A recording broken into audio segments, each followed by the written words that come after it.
This program is presented by University of California Television. Like what you learn? Visit our website or follow us on Facebook and Twitter to keep up with the latest UCTV programs.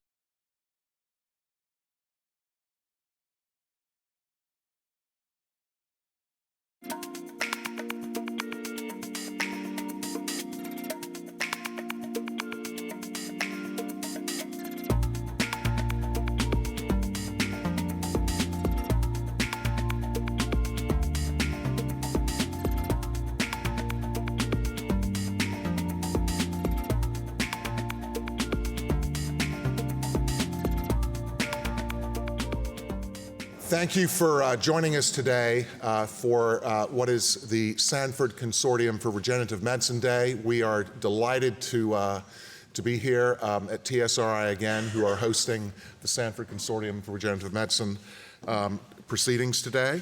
And I'm going to hand straight over to Ed Holmes, who is the president of the Sanford Consortium for Regenerative Medicine. Ed, over to you. Thank you. Good morning.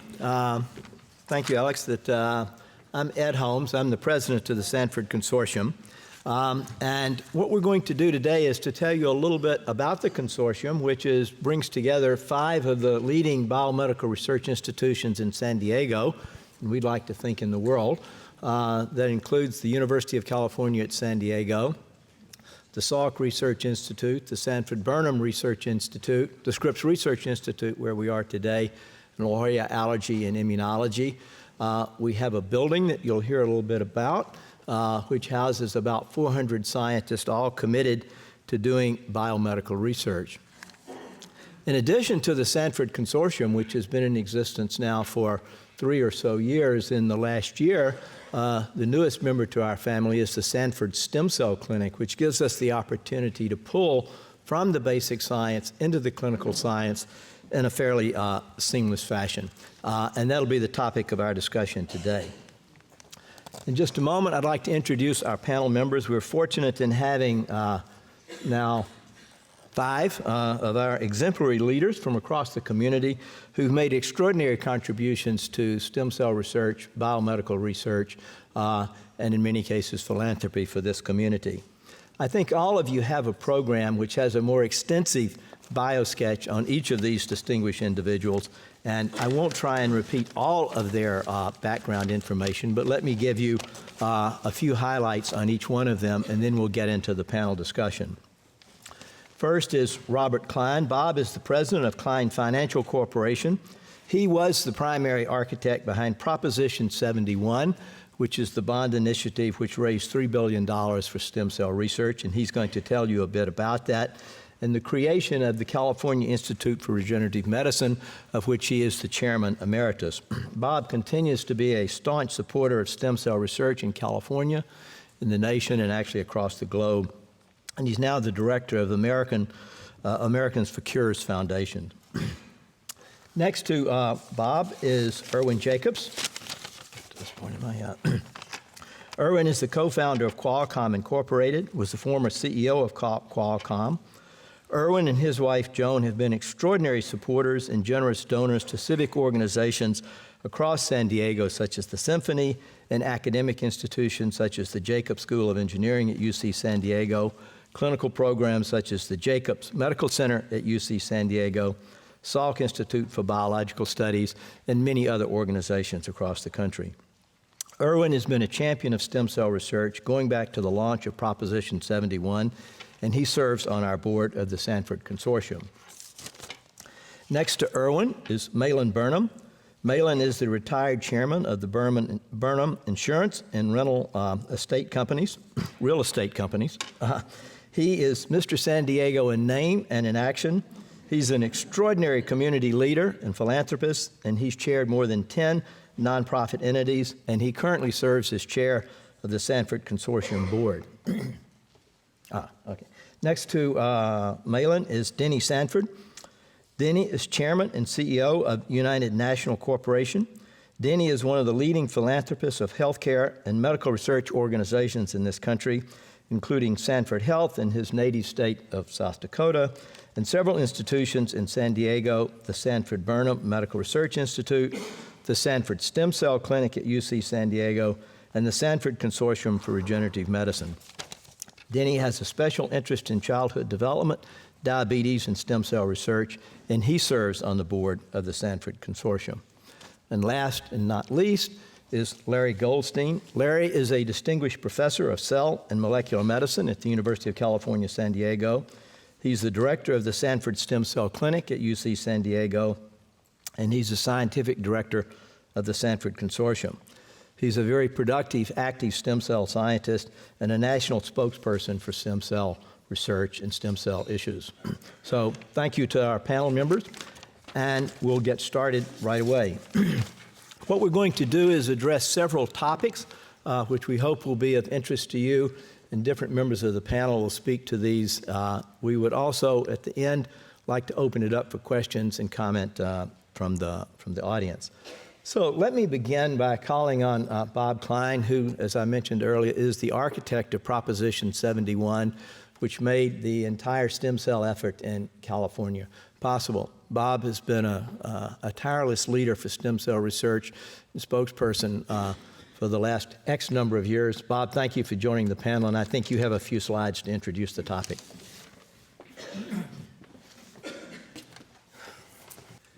Thank you very much, Dr. Holmes. Before I begin my formal presentation, I'd like to again recognize the value, the critical value of the philanthropic champions, the leaders in this community that make it such a unique place for stem cell research with extraordinary achievements.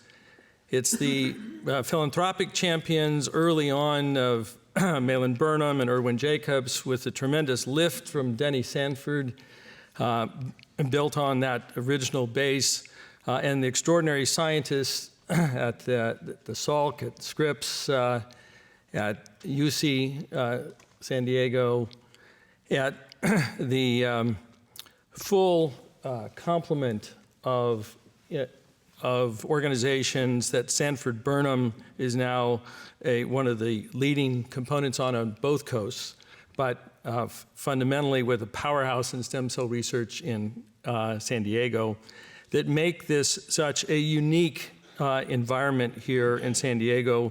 And I'm going to address today how that unique ecosystem in San Diego that has an extraordinary collaborative culture has benefited from the Proposition 71, the initiative of the people of California, how the world has benefited from San Diego's leadership, and the tremendous opportunities that are here based upon this broad-based infrastructure that's now in place.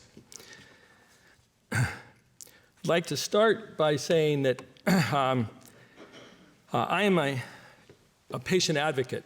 It's important you know my perspective in presenting today. I'm a father of a son with type 1 diabetes, the immune-based type of that disease that destroys the islets in the pancreas, leads to blindness, kidney loss, amputations. And I am the son of a mother who died with Alzheimer's. So from both ends of the age spectrum, this is a personal passion. Certainly, though, when you look at the 80 different patient advocacy organizations that back Proposition 71, you have to understand that when you commit yourself to this new revolution in therapy development and stem cells, you're committing yourself to the very best science in the world with the hope that what happens out of this research provides information and knowledge that allows your family members to benefit, but you have to go with the best science, peer-reviewed science. The state funds and this structure, as I will describe, are based upon a bet on science. Generally, this new revolution is addressing the whole spectrum, and you have to look past your personal family in making that commitment. So to understand the structure of Proposition 71 that helped really lift this incredible environment they started with in San Diego. I would like to quickly hit the high points of Proposition 71. This is an initiative that I wrote in 2003. It requires about 800,000 signatures, voter signatures, to be qualified to put it on the ballot. We got 1.1 million signatures to put it on the ballot. 7 million people voted for it. 80 patient advocacy groups, as I've said, many of them listed there. All California's major chamber of commerce, all California's largest cities came on board. What were they backing? They were backing a $6 billion vote, $3 billion for general obligation bonds to fund stem cell research and therapy development, including phase 1 and phase 2 human trials over a period of not less than 10 years, all based upon funding on the best science, with an external peer review board. All the peer review members must come from out of state to avoid conflicts, to avoid collegiality in the decisions, to avoid institutional pressures. Those peer review recommendations go to a governing board. The governing board has 29 members, which is a mix of patient advocates, deans of the UC medical schools, presidents of the major institutes, or executive vice presidents of the major institutes in the state. So there's 14 patient advocates. There's approximately 13 members from scientific positions of major research institutions and hospitals, including, for example, the City of Hope, known for its role in cancer and diabetes. And there's 4 members for that come from biotech, who have to have multiple a record of successful biotech experience in moving therapies for patients all the way through the system successfully. When we look at the stem cell revolution in medicine, we understand that it takes a tremendous infrastructure and ecosystem. And I'd like to show you, this is the ecosystem that existed in San Diego prior to Proposition 71.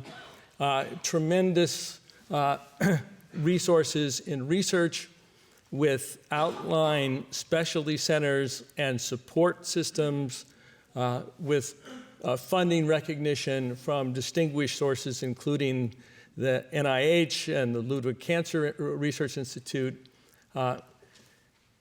When Proposition 71 was fully implemented during my term as chairman of that funding agency, this is what happened. What you have here is an extraordinary ecosystem, and to look at the center of this, you find the unique collaborative culture really crystallized into the Sanford Consortium, which is in the center of the major 5 research institutes that work with it, including the La Jolla Institute, that was added later into this consortium. So as a driver in leveraging funds, in leveraging knowledge, in accelerating the development of therapies, bringing the best scientists together in the Sanford Consortium, both in a physical facility as well as coordinating with the stem cell scientists that remain in each of the core foundation institutions, has created a phenomenal core driver. But what you should also understand is that in the upper right, there is a CIRM circle that indicates that these institutions have received an approval for a genomics resource center. And in this particular case, it's in a coordination with Stanford and the Salk Institute that lead that effort, but services this entire ecosystem, and in fact, the major institutes in the state. What you need to understand is that UC San Diego has a CIRM grant as an alpha clinic, which brings together all of the funding for the expertise, including toxicity studies and developmental leadership, as well as clinical leadership in clinical trials for this region. But you also have the leverage, if you see on the outside circle, there are countries there that are partnering. In this particular slide, it shows 5 countries and the NIH Clinical Research Hospital that are partnering in this effort. There are 15 countries that have partnered now with California who've agreed that if it goes through our peer review and our governing board, that in fact they will fund their scientists on the California team. So what you see here is collaborative culture really maximizing the knowledge of this whole region, leveraged by the global outreach to the best scientists in the world on the areas that they are focused on advancing. And they have the ability then to draw on other institutes within California. There are, in fact, 12 different,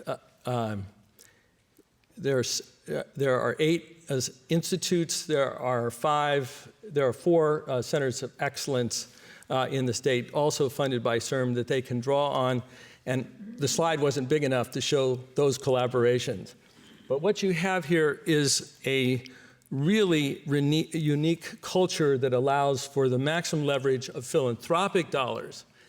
And certainly Denny Sanford's tremendous contributions to the Stem Cell Institute and the Translational Center have really leveraged off of an infrastructure here that is unique in the world. It is world-class. I, in fact, say it's the finest in the world. So it is a remarkable collaboration between state funding and the philanthropic champions here. As background, I would say that it is significant validation when you have 15 countries that have reviewed the structure and the achievements and joined with their funding. I would also like to point out to you, though, that there is a very specific structure here, I think, that lifts this funding in a remarkable way. And that is that by using a general obligation bond issue, what happens in funding research is that you're able to amortize the cost of the research over the generations that benefit. If you think about polio from the late 1950s, at that time, the projection was that by 2005, it was supposed to cost $100 billion a year just to maintain people in iron lungs around the country. That $100 billion a year was eliminated because of an early investment in the intellectual capital infrastructure that produced a vaccine. The stem cell initiative is an investment that is intended to have decades of benefit. So if you're going to get critical massing of capital to work with these champion philanthropists, you can't put it all on the taxpayers day one, because they're not the only group benefiting. It is generations who will benefit. So we have a strong level of support in California continuing, because the public knows while they're paying for this, that this is being spread over their families, and a broad scope of individuals who will benefit. And maintaining this state support is very important. We are now in a stage of reporting back to the public so they understand what they've achieved. There's 2,000 peer-reviewed discovery publications. They're now proceeding at a little bit better than one every other day, and there are now 29 human trials. About 8 of them has been completed. There are approximately 14 or 15 that are currently in progress, and there's about 6 trials that are supposed to be approved in the next 6 months that are already submitted to the FDA with very favorable feedback. So we have clear, very solid milestones of progress without going into the development candidates that where there's an extraordinary number across the disease spectrum, we have an obligation to report back to the public and let them understand what they have achieved. It is remarkable, too, to understand that it is an ecosystem like San Diego that has allowed us to move through to human trials so quickly. We were tied up with litigation after the election. 7 million votes wasn't enough for the opposition. So we were in litigation from 2005 to the summer of 2007. I had to go through the state Supreme Court to get it operational. So it's really in 7 full years of funding that have occurred that you've made this tremendous progress. And it is important, really, for the public to understand so that they continue to provide the support for further funding in the future. Very quickly, I would like to say that it is not just that the infrastructure is in place and you see these collaborations, they are really effective. Just to point out on the left, on the top left, in one of these collaborations with Canada, Katrina Jameson and Dr. Katrina Jameson and Dr. Carlson from the Moore Cancer Center at UC San Diego, along with John Dick at University Health Network Toronto, Ontario, who discovered cancer stem cells. This one collaboration has led to 2 human trials with 2 other candidate trials on their way, hopefully that are developed soon. Half of those that I just mentioned of the trials are not in our 29-member count because the trials that are taking place in the foreign countries are booked on a different ledger. But this is a global collaboration that San Diego has undertaken with tremendous success and power. From a philanthropic viewpoint for this conference, if you look at impact investing and you understand that you have this phenomenal infrastructure in place, if you understand the track record that has been proven, if you understand the collaborative culture, unlike many areas in the world where you have a dominant competitive culture, certainly these individuals are competitive, but they are dedicated collaboratively to the mission of reaching a patient. That is the dominant distinction of this unique culture. If all of those elements are in place and proven, the leverage that new philanthropic dollars can get here may be multiple times what it can be any place else in the world for the stem cell revolution, which promises to reduce human suffering, to mitigate disease. In 4 years, Mahindra Rao, who is a phenomenal scientist who's here today, nobly took on trying to reform the NIH to get to human trials for stem cells with the NIH. In 4 years, that bureaucracy would only move to fund 1 stem cell trial. 29 in California, 1 through the NIH. It is remarkable what can be achieved here. I would hope that the philanthropists who are in this audience, champions in their own rights, in their own areas, will recognize an opportunity unprecedented in human history to lift a revolution underway with real results in a unique ecoculture with extraordinary champions that have led to date. Thank you.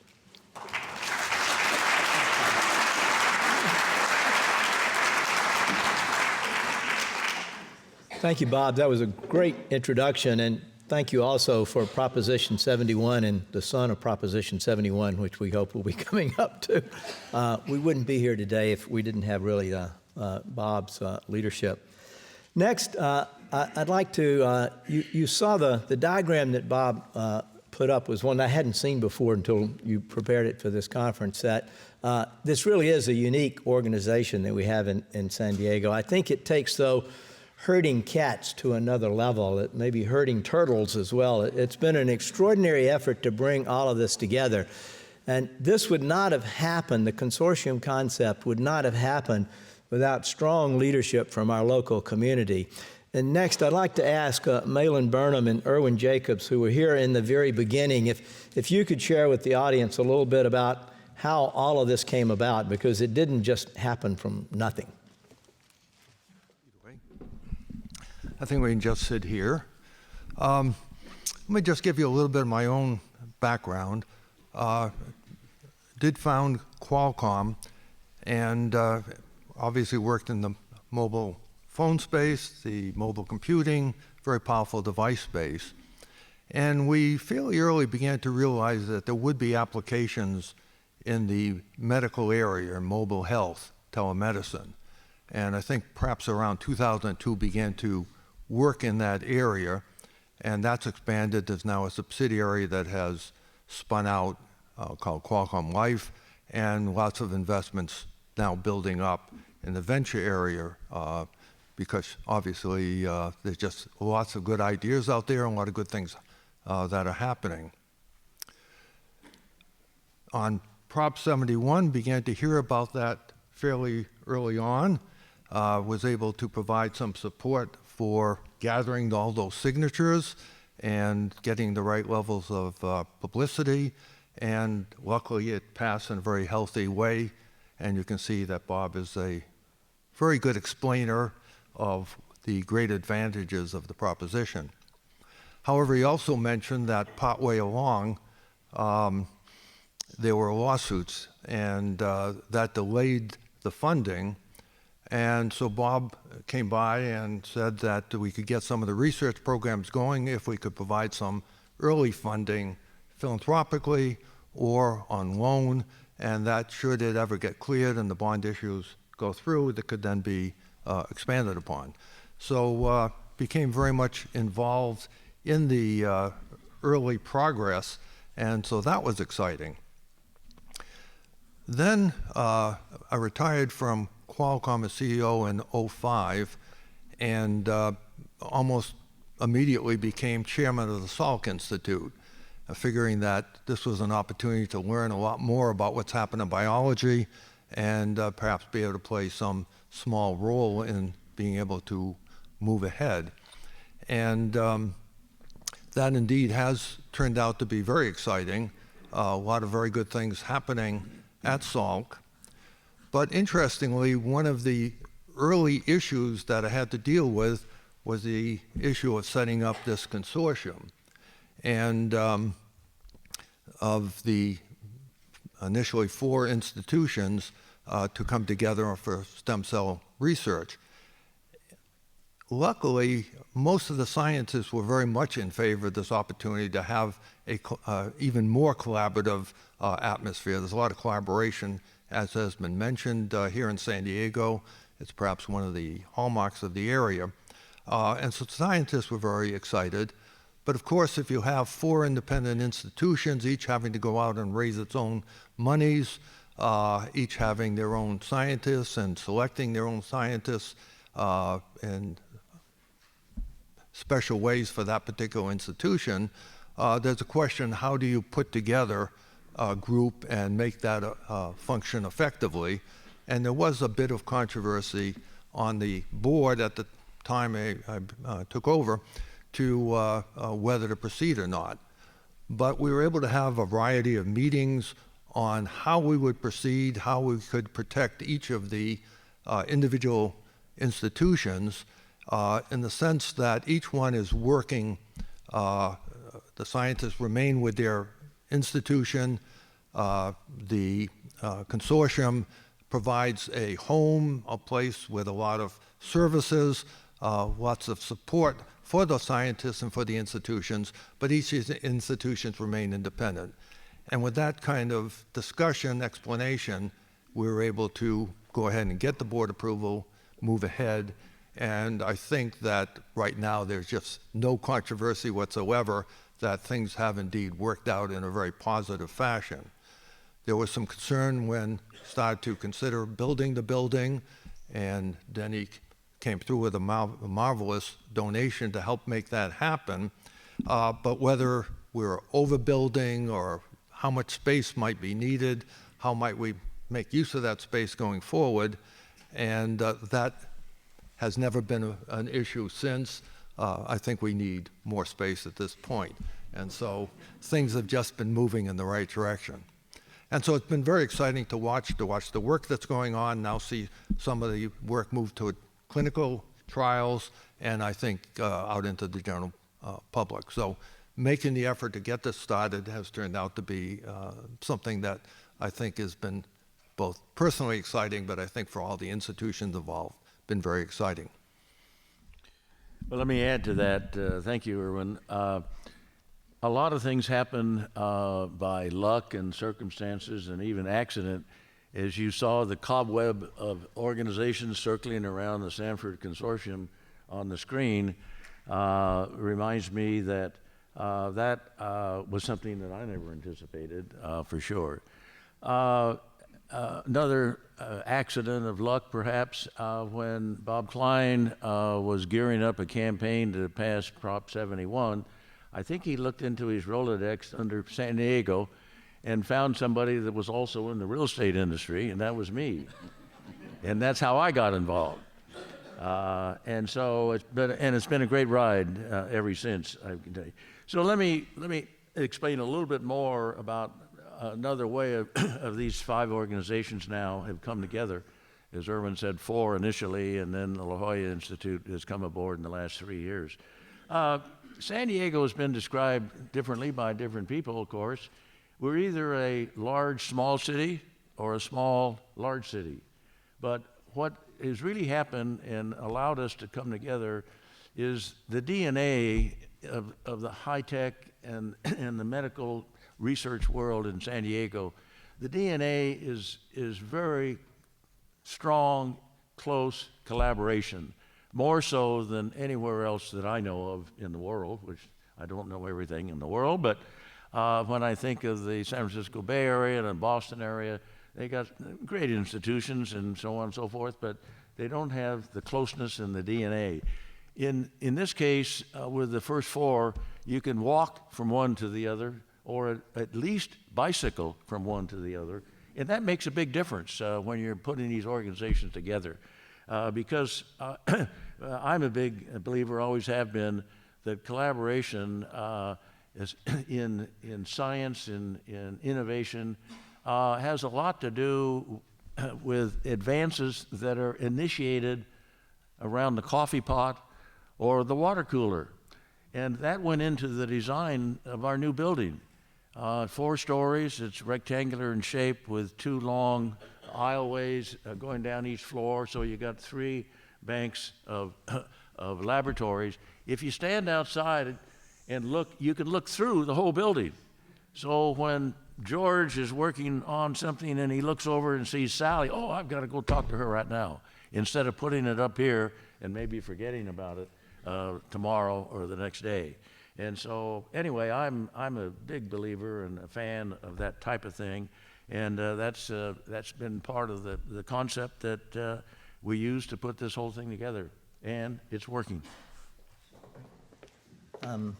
Thank you, Erwin and Malin. As someone who was sort of on the ground, and when this got started, I was the vice chancellor at UCSD at the time, and Erwin made I think, several important points. One was the scientists wanted to do this. There was no question that they wanted in the beginning, but some of us who might be leading institutions at the time didn't quite see the wisdom of this. And I think if you're thinking about doing something like this in your own community, without these community leaders who brought all of us together, it wouldn't have happened. So that it really does take the community leaders along with the scientists to pull this off. Another absolutely critical thing that made this possible is if it hadn't been for the lead and founding gift from Denny Sanford that made this all really get going, we wouldn't be here talking about this. And Denny, I wonder if we might ask you to share what made you get interested in us, and why are you doing this? And thank God you are, but maybe you would share it with the audience. Well, my first involvement with medical research was children's center that we put on the campus at Sanford, what was then Burnham, now is Sanford Burnham organization for particularly rare diseases, and that has worked out very well. Within the past few years, I've held 5 little tykes on my lap that whose lives were saved because of that work. Well, that was my initial program, and then along came the best pickpocket in the world, who happens to be sitting right next to me.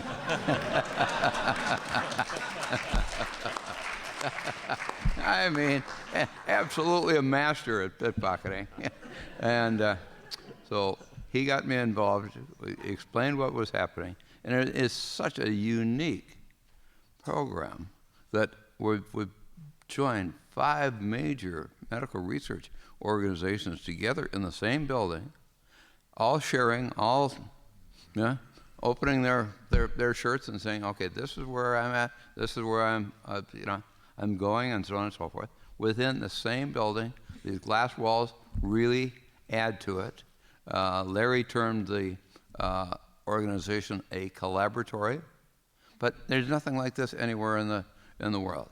And the work that Bob Klein did in putting it together initially through the states for funding on a significant basis, $3 billion, and there still happens to be a little bit left in that kitty. We're now talking about maybe going out for additional funding from the state at sometime in the future, currently undetermined. But it is so unique. I mean, how could I not invest in it? There's not going to be, in all likelihood, another Jonas Salk, one individual that really comes up with a great discovery. It's going to have to be collaboration, if not within a same organization, within multiple organizations working together. We have really the best of all worlds, and everyone enjoys being a part of that, that has signed on as a member of that organization. So I couldn't be more thrilled. One of the best investments I've ever made. So.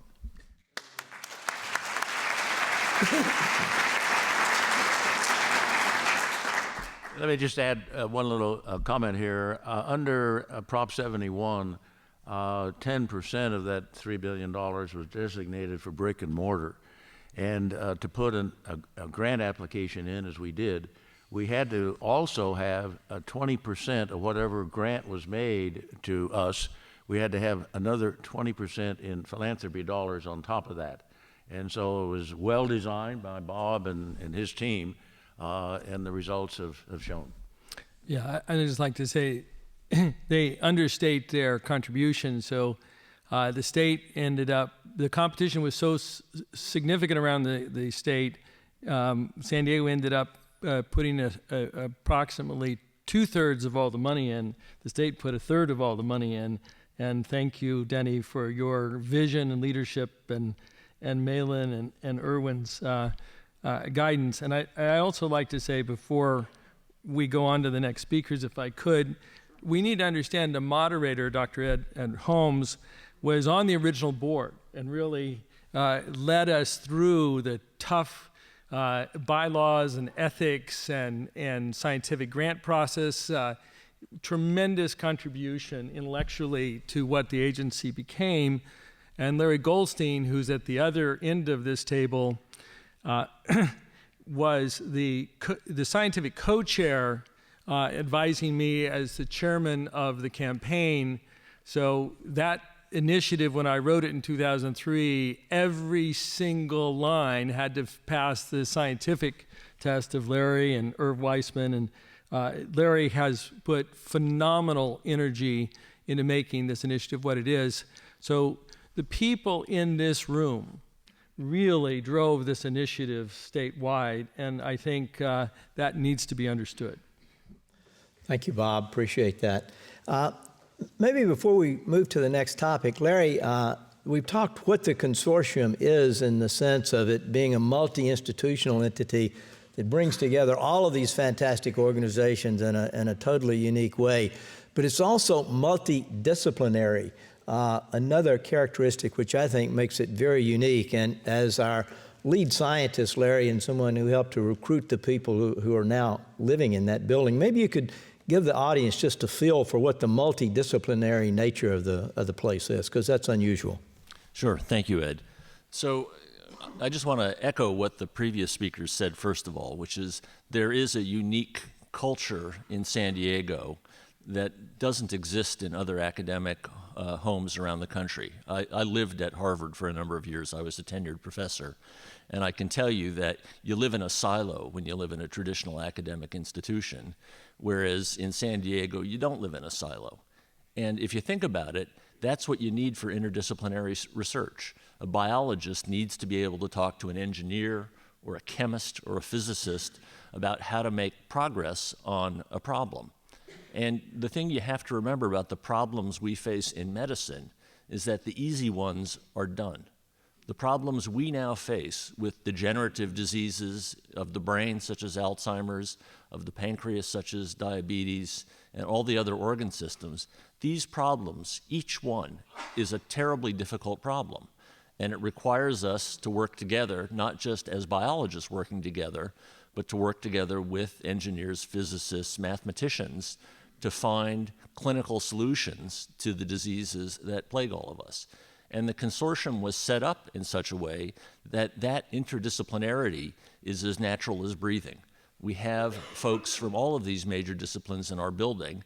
In addition to the 5 different academic institutions, we have 4 different schools from within UCSD, including engineering, pharmacy, health sciences, biological sciences, and chemistry. And we have faculty with labs from 12 or 13 different departments around the university. And we all speak a common language of science and medicine, and we're all united by the goal of trying to conquer these diseases that afflict us.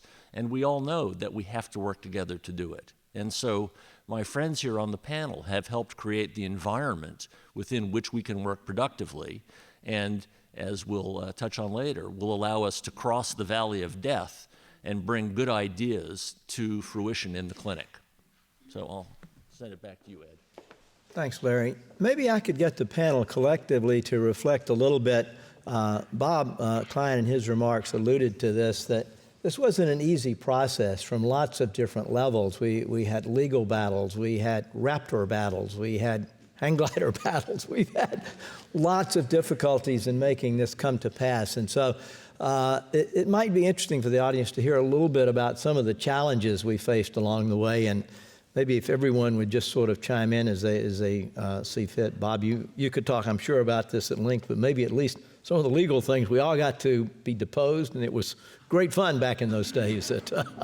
Right. So, although 59% of the California public voted for this initiative, and that's a challenge in itself because it was number 71 on the ballot, so you had to go through all the electoral positions down to the bottom of the ballot to number 71. The 7 million votes we had were the highest in the history of the state of California for any initiative of any kind, and they were the same number as Senator Feinstein, which was the greatest number of votes at that time for any U.S. senator in the history of the country. So the public was really deeply engaged. And I would point out that one of the benefits of an initiative is that there's a participatory education when people sign an initiative. It's part of the design of this whole system, educate people through the election. It's not just a vote, it's an educational process. When you've signed on the ballot, your mind is open to new ideas, to looking at the evidence. And we immediately, people thought we were crazy, went on television with scientists on television talking about it in measured term, controlling expectations, but talking about the potential. So we went through a $35 million media campaign in this state to educate the public. And so when a group from Colorado, right after the election, came in, incorporated in the state in order to sue us because of religious issues over it, the public stayed with us. And in fact, the judiciary understood the importance because of the great mandate. We had an expedited treatment. Proposition 5, early childhood education, had passed a number of years before, took them 4.5 years in court. Took us 2 years. Superior Court, Court of Appeals, State Supreme Court, 2 years in and out.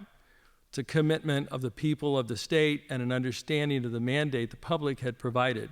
So the initiative process provides a fundamental deep base of understanding and a commitment to medical research and science, which is really broadly lacking in the country, but present in California and extraordinarily present in San Diego. Let me add another thing that I guess because I was one of the first ones that Bob contacted here in San Diego. At that time, I was, I believe, still the chairman of the then Burnham Institute before we met Denny. And politically, I've always known, learned, or been told, whatever, that nonprofits don't get involved in things like this, in endorsements. And I said, phooey on that. I said, this is too important. And I convinced our board of trustees early on to come public and endorse Prop 71.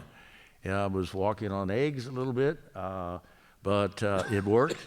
And Bob since has told me that we were the first nonprofit in California to do so. So every once in a while, I guess you have to take a chance, take a little risk, but if it's in your DNA, do it. Let me just add one last point about the politics of this. So this is actually bipartisan. It's neither Republican nor Democrat. Republicans and Democrats both get sick with terrible illnesses. And if you look at the electoral map of Prop 71's passage, districts that were heavily Democrat and heavily Republican both voted in favor of passage of this initiative. And in fact, it wasn't just a single party supporting it ultimately, it was both. It was both, but recognizing that the Republican support in California was very different from the Bush administration's position in Washington at the time, which of course constrained the research. And if we were going to have a substitute national program, California was the obvious selection. Yeah, which is actually interesting because you see a lot of this happening now where the federal government, for one reason or another, is not able to move ahead and support some causes. And so the states actually are providing kind of the experimental approach, trying different things that are somewhat controversial still, but then can establish themselves and move out. And certainly the stem cell effort was a major example of that. The result of this thus far has found its way into a new organization. Larry described what we're doing in the human clinical area, or why don't you? Larry's pretty well heading that. Did Ed want to introduce? No, I don't need to. That's why I work for Denny. He really was the perfect lead into this. The segue to after the Sanford Consortium, which is a more basic science group, even though it brings together clinicians, basic scientists, engineers, informatics, genomics, all of these people, there was a recognition on Denny's part, I think, that for us to carry our mission into the clinic, which is where we want to go, that we don't want to cure cancer just in the mouse, we want to get to people. And there's a big gap to get there. And I was thinking, Denny, we might get you to kick this off as to, again, what motivated you? You said a little bit before, but we wouldn't have the Sanford Stem Cell Clinic if it weren't for you. Larry can tell us as a director, and Erwin, I think it ties into the Jacobs Medical Center that we're going to have space in the Jacobs Medical Center to do this. So it's a combination of Denny and Erwin and Larry's, I think, vision in organizing this. So maybe, Denny, if you would say a little bit about what prompted you to get into this. Well, first off, there's a great new medical facility taking place on the Mesa here. I think we call it on the Mesa, over on the freeway. That the Jacobs family is supporting a great new hospital, and I found out that sitting next to that, actually a part of the parking lot, could be used for an additional building, and we put our heads together and said, okay, let's move this out of the mouse world as Ed says, and into humans. And this is a great new opportunity. UCSD provided the space or the land for it, and they needed some funding. They are continuing, they're a big part of the investor along with me to make it happen. So Larry, give them a little more information, if you would, on that facility and also our current tests. Okay, great. So I will start off with Denny saying enough with the mice already. We've cured cancer, diabetes, Alzheimer's disease, and everything else in the mouse. And you know, it's such a cliche that it's almost a joke, but it's actually true. The fact of the matter is that we humans are not just big mice, and therapies that work in small rodents don't necessarily work the same way. And so you've got to cross the bridge from the basic science through the translation and into clinical trials. And this is what Denny and other community leaders have helped us do, to build a pipeline that runs all the way from the basic science now to clinical trials in patients. And so in our first year of operation, not only did we bring down significant new grant funding in the form of an alpha clinic from CERM, but we also launched 3 new clinical trials in collaboration with either academic partners or industrial partners. One is a trial of what's called an antibody that seeks out and destroys so-called cancer stem cells, deranged stem cells in one form of leukemia. A second trial that we have up and running is in collaboration with a company called NeuralStem, where stem cells that can fill in damaged regions of the spinal cord in experimental animals are now being tested in humans with damaged spinal cords. We've transplanted our first few patients, and we're waiting to see what happens. And then the final trial we launched in our first year is in collaboration with a company called ViaCyte. I know Paul Lakin is in the audience today, and he may have told you about this or will tell you about this. And in essence, it's a biological version of an artificial pancreas. It's a hybrid bioengineering biology device that's implanted under the skin in type 1 diabetics who lack their own pancreatic function. And again, if you're a mouse, you can function with one of these sort of artificial human pancreases, and now we're testing this in humans. So that was our first year of operation, and I'll just say watch this space, because we're working now on our second year of operation to look at our next batch of trials. And I think the philosophy all the way through, and I think this is important for philanthropists and investors, is to remember that we talk a lot about the valley of death in between a really good idea and a clinical trial to test validity, safety, and effect. And what we're doing with these organizations, and in particular with the Sanford Stem Cell Clinical Center, with the help of my friend Denny Sanford, is to live in the valley of death and help these great ideas through. Many of them are now great opportunities for investors and philanthropists who want to help us bring the next generation of medicine to human patients. So with that, Ed? Well, and I would really, Larry, characterize San Diego differently. I see San Diego as the bridge over the valley of death. And the bridge is in place and functioning and delivering for patients. Thank you, Bob, for that.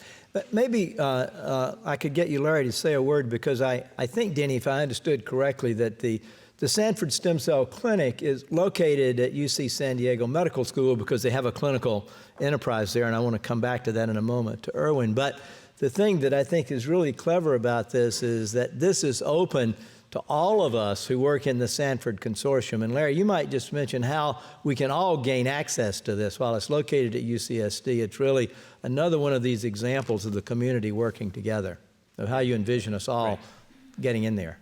Thank you, Ed. So we know, I know, that I don't have the lock on all great projects. I have to go out, we have to go out and look for good things to bring in and help over the valley of death, as Bob put it. And we've used 2 different mechanisms. One is, by virtue of where I sit in the Sanford Consortium, I do know a lot of scientists around San Diego, around the world, and in industry and academia. And so I can identify projects that may be ready to bring in. And second, we are sending out annual calls for good ideas broadly. And we're completely agnostic on where a good project or a good idea comes from. I think one of the ways I think about us is that in addition to being a bridge, we're also a funnel, looking for lots of good ideas that we can bring in to a few well-selected clinical trials that we then help because we think that they have the opportunity for maximal impact. And at the clinical center, we don't care if it comes from UCSD or TSRI or Salk or a company. We just want to get good ideas into human clinical trials to maximize impact. Right. Erwin, might I get you to say a word about the Jacobs Medical Center, because I think that this fantastic clinical facility, which is going up at UCSD, you envision some of it would include clinical research, I think, in your original vision for that. And I think a few words for the audience about that would be really helpful. Right. Well, actually, I came here to San Diego back in 1966 when the university was really just getting off the ground. And talking about the ground, I think a year or so later broke ground for the medical school. And so I've been watching the progress of the UCSD Medical School over many years now, and it started with a major focus on research and on bringing in all the various departments from the university, and I think that's helped it grow and become very effective in looking at research and bringing that into the clinic very quickly. And so a few years ago, we were exposed to an idea that would allow basically 3 new pavilions to be put in a tower or medical center and allow a lot of this work to proceed at a much faster pace. And so that got us very interested, and we then did offer to provide the funding and also to set up a advisory committee, one function of which was to focus on bringing technology, making that available early on in the hospital, in trying to expedite research that's going on around the area, around the world, of course, but in particular around San Diego, bring that in very, very quickly, and to make sure that there was good cooperation among the various departments at the university and the institutions around UCSD and in the consortium to bring new work in. So that's all worked out exceedingly positively. One other item which is kind of interesting, that there's been more and more discussion of monitoring patients after they leave the hospital to prevent that high percentage, 20% or whatever, that have to return in a fairly short while. So providing monitoring, and that involves some telemedicine, some equipment. And so one of the things that is being provided in the center is a room to kind of train the patients on the way out as to what types of monitors they might end up working with. So very pleased that this whole thing has worked very well with Denny's ideas on helping expedite the stem cell research into the hospital, into the clinics, and that space was available early on to help that along. So one thing we haven't focused on is that the state agency can fund private companies as well on loan programs where there's, if it's effective, there's a multiple payback on the loan to the state agency for more research. And so the ViaCyte trial for type 1 diabetes, it's very exciting to all of us, using endoderm that is derived from embryonic stem cells and it's encapsulated and implanted in the body in a current phase 1 trial. It matures in vivo into islet cells. That is funded by local philanthropists and investors into the company. It is funded by JDRF International, and it is funded by the state agency. And that trial is taking place through the Alpha Clinic that is part of the UC system that you saw up on the screen. So the private sector is brought in here as well. The intent here is to leverage all resources possible in this collaboration. Private sector being a very important part of this.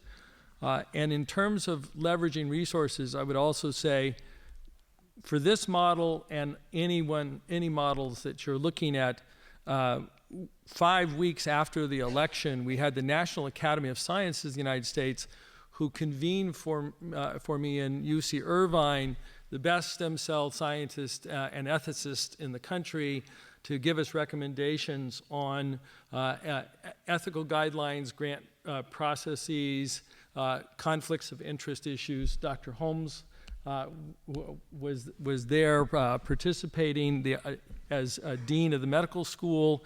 Other deans of medical schools and Larry Goldstein, of course, was there as one of our key scientific leaders, as our joint chair of the Scientific Advisory Committee.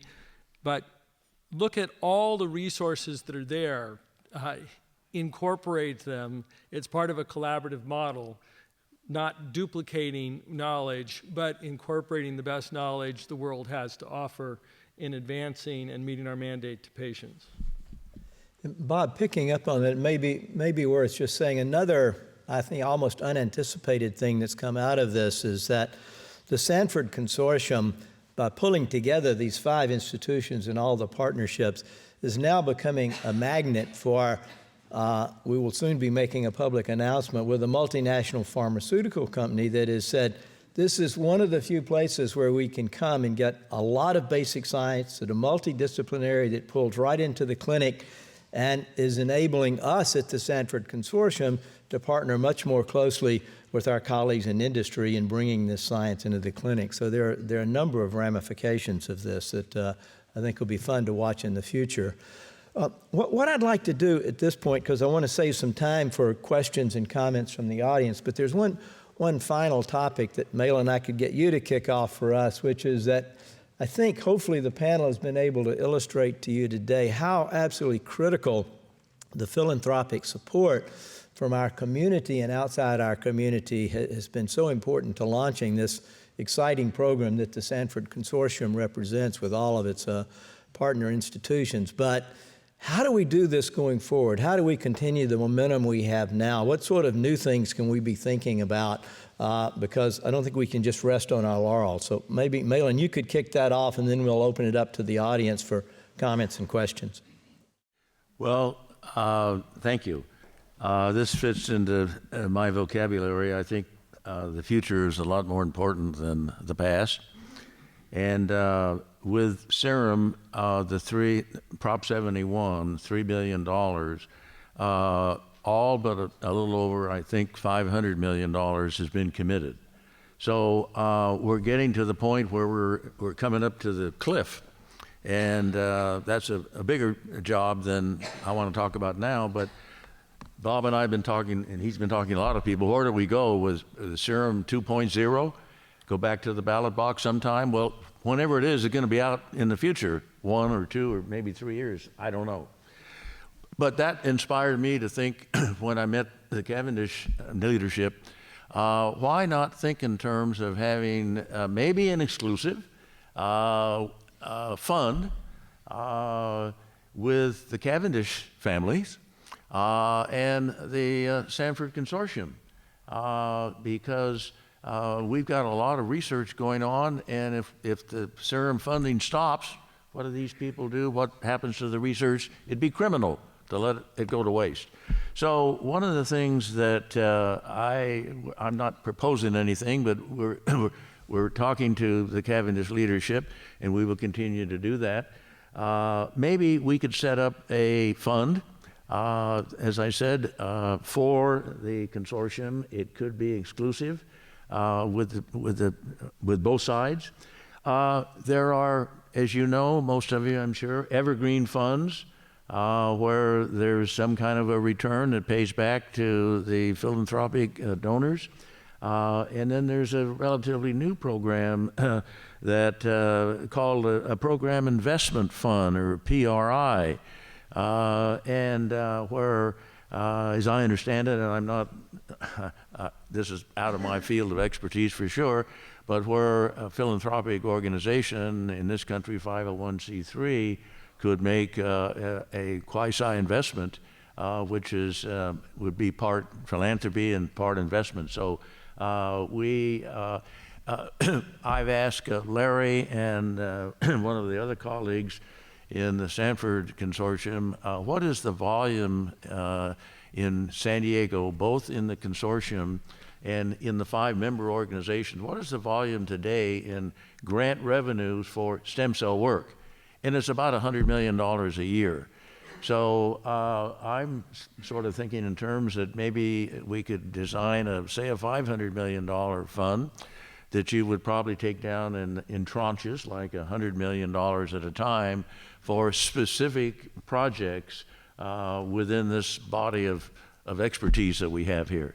And so that will be our way, at least, of bridging this valley of death right here in San Diego for our own needs. And Bob, maybe it could be even expanded further. I don't know if that's, you and I haven't talked about this specific one, but I think it has a lot of promise for a lot of people in this room and elsewhere. Well, the key for here for San Diego is the really historic opportunity in a great medical revolution in the history of the world in stem cells, to take massive investment that's been done to bring not just the therapies into human trials, but for every therapies in a human trial, you have 5 that are in later stage developmental candidates, where you have the infrastructure, the ecosystem is in place, it's world class, it has this collaborative culture that's unmatched. And at this moment, you have this tremendous opportunity with the last dollars in to run the last tactical mile with a fund like you're describing, to bring it from that point through the phase 1, phase 2 human clinical trials to where biotech or pharma will pick it up. We've got to get over that bridge. We've got so many disease candidates that are at that edge of that valley of death. The bridge is there. We need the last dollars to get across it. Your fund would provide incredible leverage in terms of the San Diego opportunities. And be open, obviously, to the Cavendish family for their specific desires on given diseases. Right. Maybe this would be a good juncture if we could bring the house lights up so we could see you guys. It's rather blinding from here. Now we would really like to engage you either on the last topic or anything that the panel has discussed that we'd like to have your comments or questions. And please go ahead. Yes. Oh, okay, sorry. So this is just fantastic. Would you identify yourself just so I think that we're recording this? And Jim Prudent, I start biotech companies in the Midwest, so we don't have the type of philanthropy. But it's amazing to me that guys that don't really have a science background have supported something that is just I mean, as a scientist, stem cell research in Wisconsin was huge, and you guys just killed us. I mean, this is just amazing. But there's other areas of science, and I can come up with one that I know a little about called autophagy, which is very similar to what you guys are doing here, but there's no money and there's no structure for it. It's very diverse around the country of all the people that are working on it. This process is how we clean our cells, and you had mentioned that we're not 70-kilogram mice, and you know, there's so many reasons why we're not, but one is we live longer. We have to clean shop, and this autophagy field is just absolutely fascinating. It's involved in almost every disease we know. How would you guys suggest putting something like this together for other types of incredible science programs that could bring people together a little better than the way it is now, where we're all over the world? Bob Klein is kind of the master and a proven entity. You know, I'd suggest you start talking with him and see what might be developed from the Twin Cities. I'd like to see something up there myself. So just 2 points. One is we should tell you that on this panel we do have some tremendous scientific background besides Larry Goldstein Dr. Irwin Jacobs was actually president of the National Academy of Engineers, Engineering for the United States. And so he brings all of that background from the National Academy experience to the tremendously complex integration of science and technology in this venture, which is another unusual, unique asset of this collaboration. But in terms of driving communities to come together, I would say one unique characteristic of a bond issue, whether it's a private bond issue that's put together among philanthropists or a public bond issue, is it's a unitary decision. The history, unfortunately, of patient advocacy in the United States is one that's fractionalized because everyone lobbies for their own disease, which splits and splinters the community's strength and the philanthropic backing for a mainstream driver of new fields. So that if you have a unitary decision, you either are behind the bond or you're not. You're committing, of course, to the fact that the bond is going to go to the best science, which it should, to lift everyone and advance science. I mean, there was research years ago for pancreatic cancer. It didn't help pancreatic cancer. Tremendous insight for type 1 diabetes. And you have to bet on the best science if we're going to really advance the patient's causes for chronic disease. But look at the funding structure, because the funding structure, you need critical mass, number one, to attract and pull together philanthropists. I mean, philanthropists in this community were extraordinary because they were out leading this and creating the infrastructure. But there's a whole nother level of philanthropy. There's another $1 billion outside of San Diego that's come in, matching funds in California for the stem cell initiative, because critical mass of funding was there. So they know there's enough money to take it not just through basic research to developmental candidates, but to take it through phase 1 and phase 2 trials. That's critical. But number two, you need to pull everyone together where they have a common interest and there's a large enough funding program with enough years that there's a reasonable progress that can be made across the portfolio. Yeah, it's interesting that a lot of this that has been described today, or that you've been witness to outside this session, has grown very rapidly.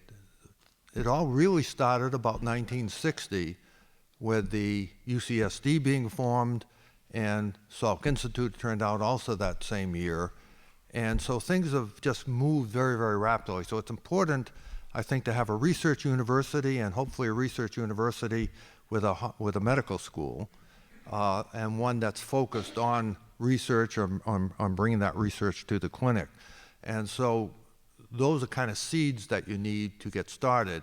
It helps also if there is some industry that's in a rapidly growing phase that is interested also then in providing support, industrial, and then hopefully enriching people enough to be able to provide additional philanthropic. So you can't start these things, I think, all at once, although if you can get a statewide bond issue, that, of course, is a wonderful step ahead. But you try to build these around institutions that have great quality and themselves are in a period of growth. And you have to think continually collaboration, collaboration, collaboration. Never stop. If I could add to that, I was, as I mentioned earlier, was at UCSD and was on the ground when this began. And to the question, I think we had a compelling idea, stem cells, that we thought were very important. We were fortunate that we had resources from two dimensions. One was the CERM state money, and the other was a strong philanthropy from Denny, and that made this possible. We had a critical mass of scientists who wanted to work together. And I would say that you can find some of that in other communities. The thing that made this absolutely unique, the guys that are sitting on the panel, having been one of the people on the ground, I don't think we would have come together without strong community leadership from from Irwin and Malin and Denny and John Moores back in those days who really wanted to see this happen. And they encouraged us when we sometime got off the reservation a little bit about how to get back together. So to me, that's a critical ingredient if you want to put something like this together. Bob, then maybe we'll get another question. Beyond stem cells, I'd just like to mention there are members here, some of whom I've met, who are interested in underdeveloped countries and disease issues that are unique to those or still prominent diseases in those areas with resistance to current therapies. In 2006, Gordon Brown, then Chancellor of the Exchequer, and Bill Gates got together and they copied the bond model, and in 2006 they went to the World Bank and said, we want to have a critical mass of funds to address the eradication of tuberculosis and other diseases that are so dominant in sub-Saharan Africa, among other targets. And they put together 8 countries who individually committed for 20 years a stream of revenue to service over $5 billion in bonds, which were then sold and funded that effort to eradicate primarily tuberculosis. It's called the International Finance Facility for Immunizations. So the models that we're talking about, think broadly, can be used outside of the form and the state government of any one country. Maybe we'll get another question or two. I think we have until 10:45. Is that right, Catherine? Yes. Okay. I see someone standing. Yes, he's got a microphone. So I'm Charles Yeomans. I run a biotech in the Bay Area called Trigemina, and we focus on migraine. But one of the things that I found is correctly you're focusing on is the valley of death, which I think affects a lot of companies, most companies that try to move up past into the clinic. And one of the things that strikes me is in meeting a lot of people and talking around is that it isn't necessarily the case that the Darwinism that affects these, that allows some companies to move on and other companies to die, isn't necessarily based on the science, it's based on how well the management is at raising money, which a lot of times is the same, but sometimes it isn't. So one of the things that I think is really important is something like the fund you're talking about, but also while I was here, I talked to someone from Maryland, and they have an interesting initiative, which is Maryland will kick back 50% of whatever a private investor invests in a startup in biotech.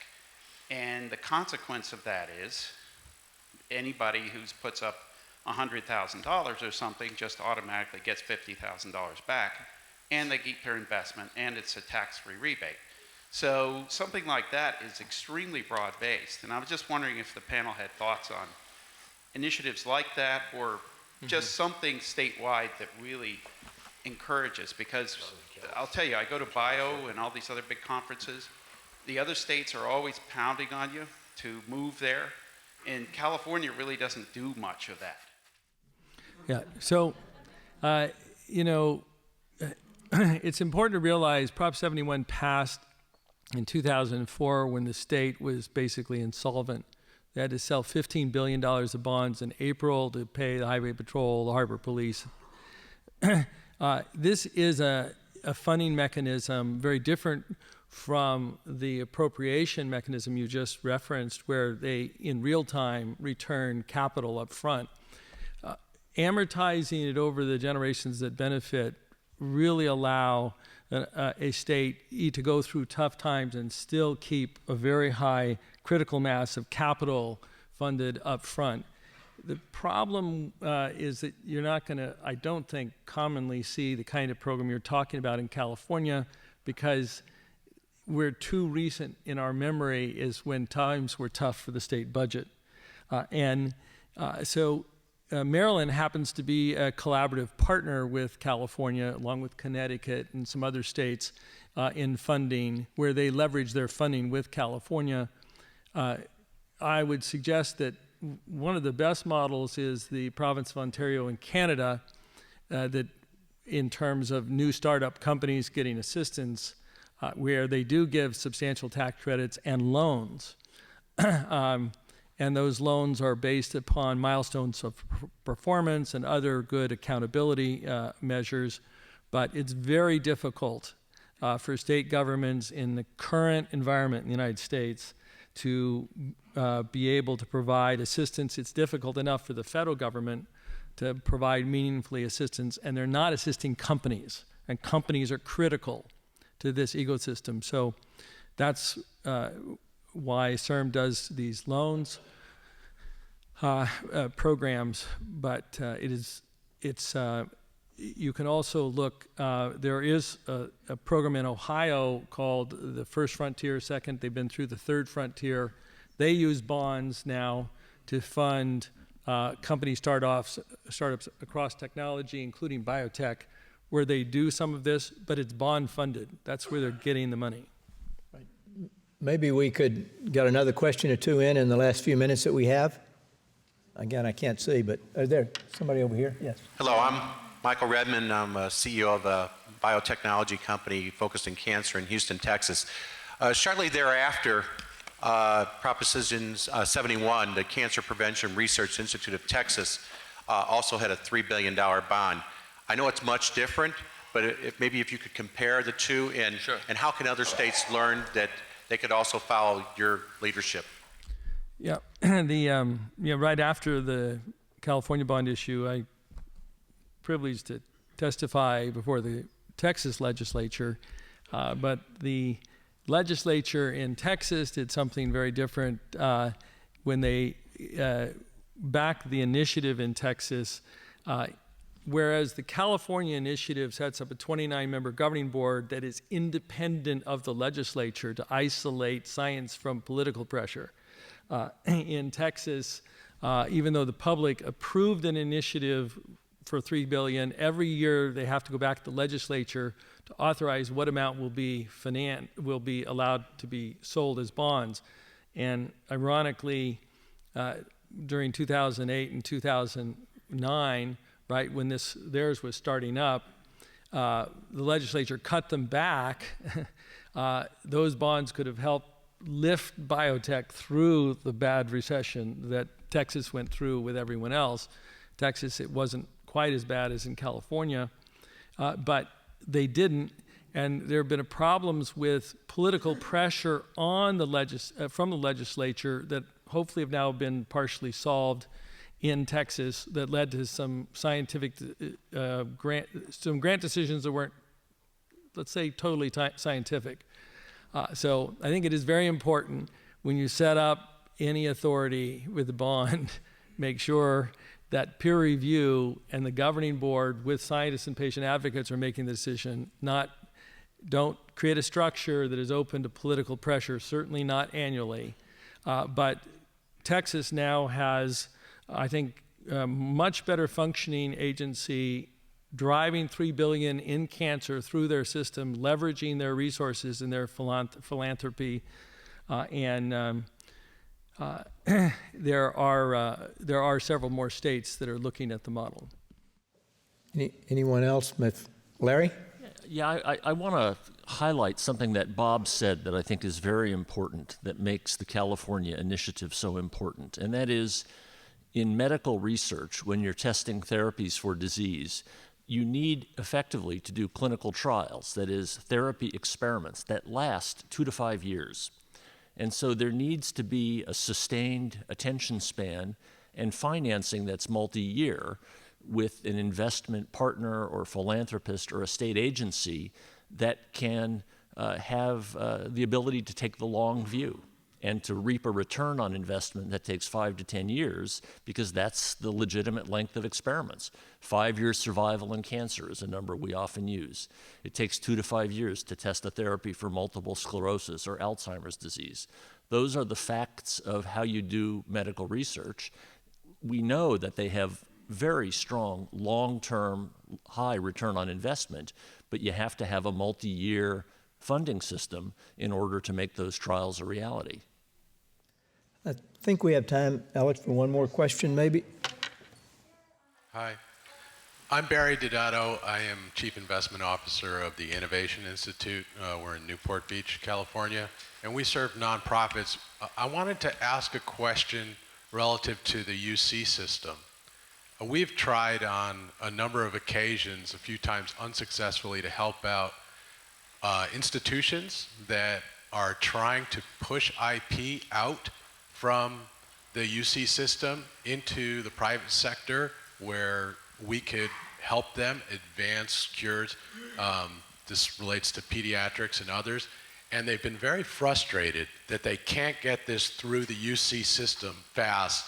And we've been there to help them, but they can't do it. And so the administrators saying, our hands are tied. We can't do that. And I think that if through a bond issue or something like that, where you can package this so that whether it's private investors or others can help bring those things out faster, we could help advance and amplify the impacts for any number of solutions out there. So if you have any thoughts, I'd love to hear that.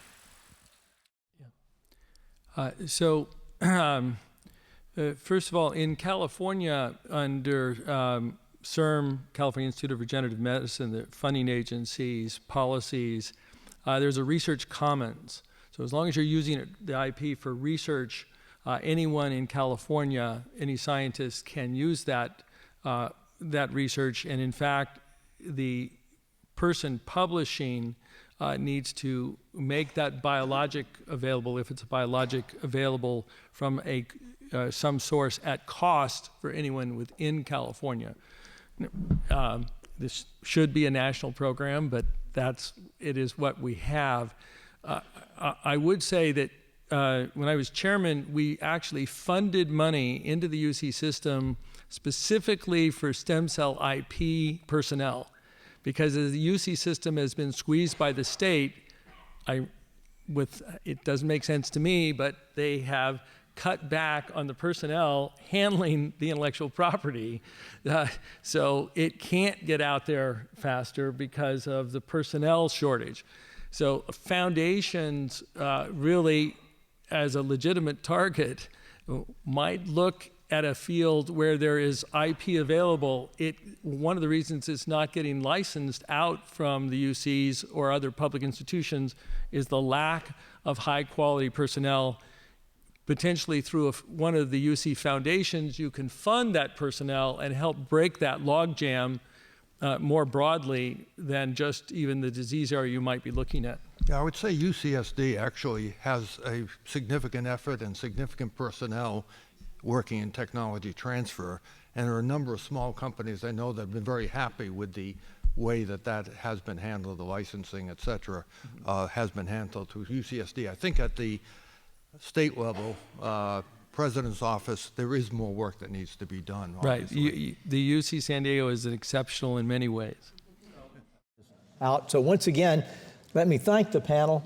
I think that your comments were very, very great. And again, I think we all want to thank you for the leadership that you've provided to make this possible. Thank you.